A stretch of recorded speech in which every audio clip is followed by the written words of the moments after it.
ওই ওয়াজ শুনতে আসছি, কিসের কালেকশন শুরু করেছে? না, দান করলে ধন কমে না, বরং বাড়ে।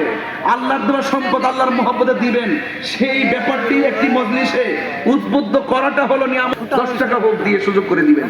আমি প্রশাসন ভাইদেরকে অনেক ধন্যবাদ জানাই, ওনারা অনেক কষ্ট করে আমাকে এই অনেক গ্যাদারিং থেকে মাহফিল নিয়ে আয়োজনকে কবুল করে সকল বলেন আমিন। আমাদের আপনাদের গর্বিত সন্তান, আমার অত্যন্ত পরম প্রিয় শ্রদ্ধেয় আলহাজ আল্লামা মুফতি ওসমান গনি সালি হুজুর মদ্দাজিল্লাহ আলী হুজুর আমাকে খুব আদর করে দাওয়াত করেছেন, এবং আমিও অনেক চেষ্টা করেছি আমার কমিটমেন্টকে রক্ষা করার জন্য। বলুন, ইজ্জতের মালিক কে? হায়াতের মালিক কে? এই মাহফিল এনেছেন কে? বৃষ্টি দেওয়ার মালিক।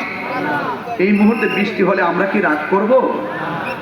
যিনি বৃষ্টি দিয়েছিলেন তিনি এখন বৃষ্টি বন্ধ রেখেছেন। আজকে যখন আমি সৈয়দপুরে নামবো, ঠিক ওই মুহূর্তে পাইলট বলছিলেন, বিমান কর্তৃপক্ষ বলছিলেন যে আকাশের অবস্থা খুবই খারাপ, এজন্য এটা 20 মিনিট দেরি হবে, আমরা ঝড় তুফান থেকে অনেক দূরে অবস্থান করতেছি, আস্তে আস্তে নামবো। তখন খুব ভয় হচ্ছিল যে এই মাহফিলটা না জানি কি হয়। এই পর্যন্ত আল্লাহ আমাদেরকে ভালো রেখেছেন, এটাই আমাদের বড় সার্থকতা। আলহামদুলিল্লাহ বলেন।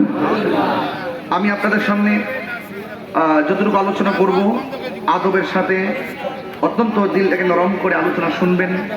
আমরা একদিন এই পৃথিবী ছেড়ে চলে যাব, এই পৃথিবীতে কেউ থাকবো না। আপনাদের এলাকার গর্বিত সন্তান আল্লামা শায়েখ শহীদ নুরুল ইসলাম ফারুকী রহমতুল্লাহ আলাইহি, কথা বলুন, সারা বিশ্ব যার কাফেলা অনুষ্ঠান দেখে মুগ্ধ হতো। অনেক অদৃশ্য বিষয়াদিগুলো হুজুরের বাদান্যতে আমরা দেখতে পারতাম। আর সেই ফারুকী হুজুরের সাথে সহযোদ্ধা হয়ে আপনাদের এই গর্বিত সন্তান আল্লামা মুফতি ওসমান গনি সালি হুজুর, তিনি আজ সেটা চালিয়ে যাচ্ছেন। এক ধরনের হায়ানার লোক কণ্ঠকে স্তব্ধ করার জন্য ঘরের মধ্যে প্রবেশ করে তাকে কি করলো? দুনিয়া থেকে বিদায় করে দিল। মনে রাখবেন, যারা খুনি হবে, খুনিদের শাস্তি অনেক ভয়ঙ্কর হবে। কথা বলুন, ঠিক না বেঠে? এই জন্য কোনোদিন খুনের পথ বেছে নিবেন না, মানুষকে ঠকানোর পথ বেছে নিবেন না, মানুষকে নিন্দার পথ বেছে নিবেন না।